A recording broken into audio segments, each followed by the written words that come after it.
Bienvenidos a una nueva cápsula de nuestro último taller introductorio a la formulación de programas públicos, donde vamos a hablar en particular de las características o atributos que tiene que tener un indicador de desempeño. Para eso recordemos que un indicador, como dijimos, es una herramienta capaz de entregar información cuantitativa respecto al logro que alcanza un programa en algún objetivo que se ha definido. Esta herramienta se constituye básicamente de una expresión matemática que nos va a permitir establecer la relación entre dos o más variables, que nos va a permitir hacer comparaciones entre periodos o entre dos situaciones para ver el avance y medir el avance o el logro de un objetivo. Estos indicadores los vamos a construir a todos los niveles de la cadena de resultados, en el fondo de la estructura analítica del proyecto, ya sea a nivel de fin, propósito y componentes, y puede tener uno más o más indicadores asociados a cada nivel que permitan medir el desempeño de ese objetivo.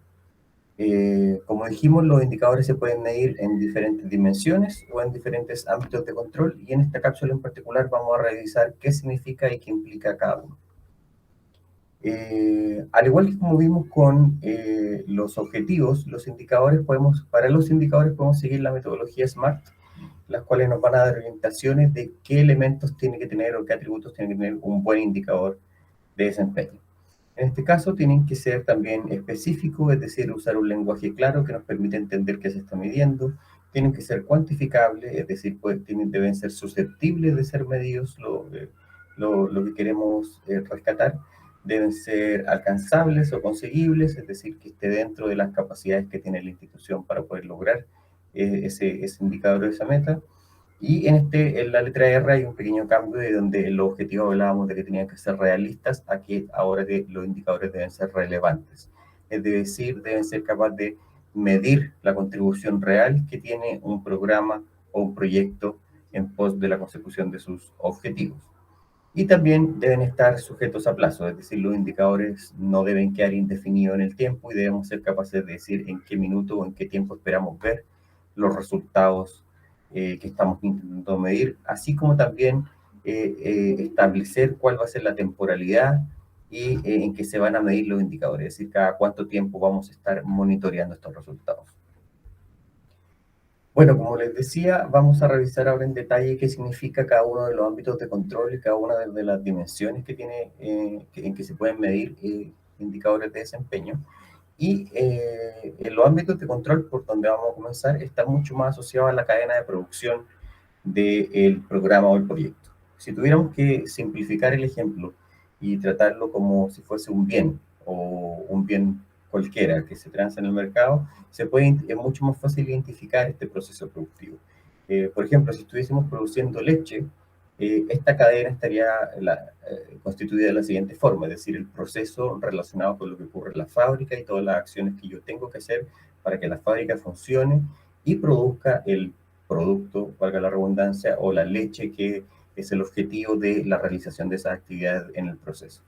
Una vez que yo tengo mi producto, puedo comercializarlo, darle distintos objetivos, para lo cual yo voy a estar esperando generar ciertos resultados, ya sea de inmediato plazo, en el beneficio que yo puedo ver en mis consumidores cuando adquieren el producto que estoy vendiendo, la leche, y también si es que uno quisiera extrapolar esto con una mirada de política pública, quizás los beneficios nutricionales en el largo plazo que puede tener el consumo de leche o no, dependiendo de lo que estemos intentando medir, pero no una vez que se consume directamente, sino el consumo prolongado en el tiempo, que está mucho más asociado a lo que son los resultados a nivel de fin. Esto que es mucho más concreto de ver en un mercado particular, se puede extrapolar y lo mismo ocurre en los proyectos o programas sociales, donde yo voy a tener que hacer una serie de actividades o acciones que van a estar en la etapa del proceso para producir un cierto bien, un cierto producto o lo que hemos denominado según la metodología cierto componente, ya sea un taller, una capacitación, un proceso de investigación, un congreso, etcétera. Para eso yo requiero a nivel del proceso realizar una serie de acciones, ya sea compras públicas, hacer licitaciones, llevar a concursos, etcétera, para que luego esas acciones permitan al programa entregar ciertos componentes a la comunidad, y donde la entrega de esos componentes va a generar un resultado inmediato una vez que se entrega, o en el corto y mediano plazo, que es lo que vamos a medir como propósito, el cambio que yo espero ver en mis beneficiarios una vez que reciben el producto, el bien o el servicio que estoy entregando. Y luego, si es que siguen continuando ascendentemente en esta cadena de resultados, este ámbito de control, la entrega de ese bien va a tener resultados a nivel de fin. Pasemos entonces a definirlo más en detalle qué significa cada uno de estos. Como decíamos, el ámbito de control está mucho más asociado a los procesos, tiene que ver con la forma en que yo hago el trabajo y realizo las acciones para elaborar los bienes y servicios que quiero entregar, y esto incluye todo tipo de actividades o prácticas, como decía, procesos tecnológicos, administración financiera, licitaciones, adquisiciones, etc. Luego, estas acciones me van a permitir entregar y producir ciertos bienes y servicios, ya sea directamente o a través de un tercero, a los cuales yo voy a hacer llegar a mi público o población objetivo. Estos productos corresponden a un primer nivel de resultados que viene de la acción que yo emprendo a nivel de procesos y es el efecto más inmediato que se puede ver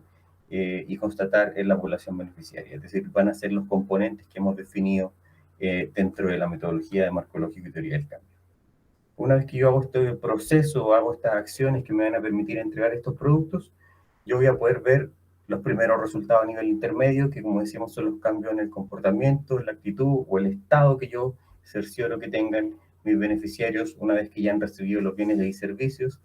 Y luego están los resultados a nivel de fin o el resultado a nivel de impacto, que son todas aquellas mejoras significativas y perdurables en el tiempo que yo puedo constatar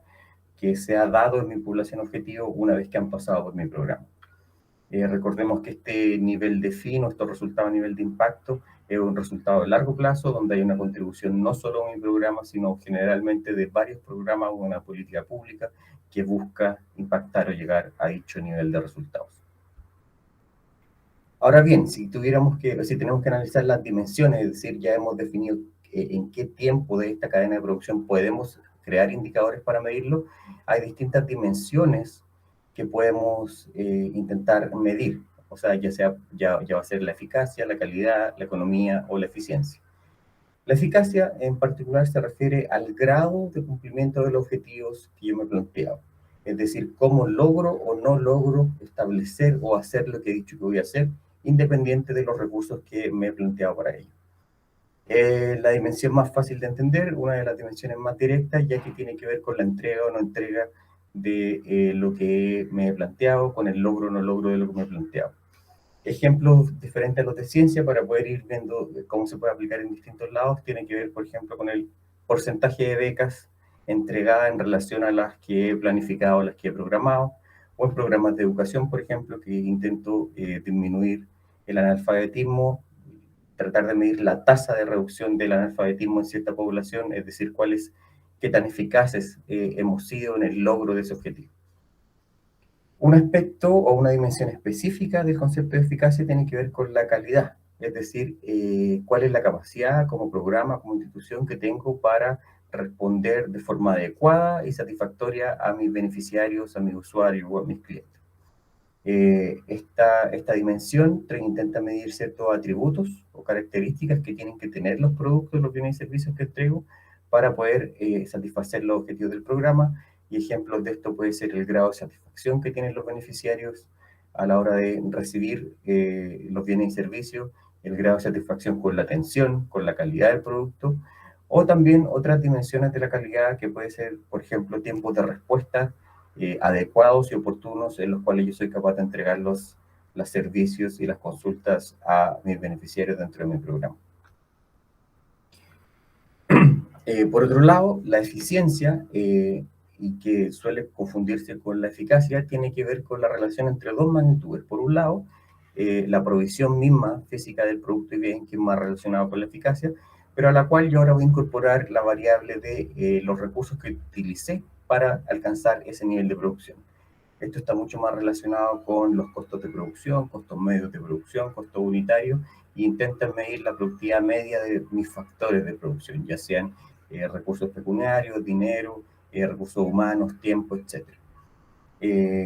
Tiene que ver con el concepto de tratar de hacer lo mejor o lo mismo con la misma calidad al menor costo posible o a un costo razonable. Indicadores de eficiencia comunes son como los costos promedios anual por unidad de producto, en este caso el ejemplo por estudiante que atiendo, por beneficiario que participe en mi programa, etcétera. O también otras medidas de eficiencia donde no se relaciona necesariamente con dinero, sino que con recurso humano, es decir, por ejemplo, solicitudes tramitadas por funcionario. Tengo dos magnitudes, cantidad de un bien provisto, solicitudes que he logrado tramitar, con los recursos que he utilizado para ello, en este caso recursos humanos, cantidad de funcionarios que necesito para proveer ese bien. Y por último, la dimensión de economía se relaciona con la capacidad institucional para apalancar, movilizar y generar recursos al exterior de la institución en pos de conseguir sus objetivos y misión institucional o misión del programa. La administración de programas y recursos públicos siempre exige disciplina, orden y manejo de caja, por ello también la capacidad que tenga un programa, un proyecto, una institución de traer recursos adicionales para el logro de sus propios objetivos es una de las dimensiones que podemos medir. Y en ese sentido, indicadores como el nivel de apalancamiento de una institución, porcentaje de aporte privado en la producción de mis bienes y servicios, también son indicadores en esta área, o los propios ingresos que puede generar un programa, no aplica para todos los programas, pero puede darse el caso,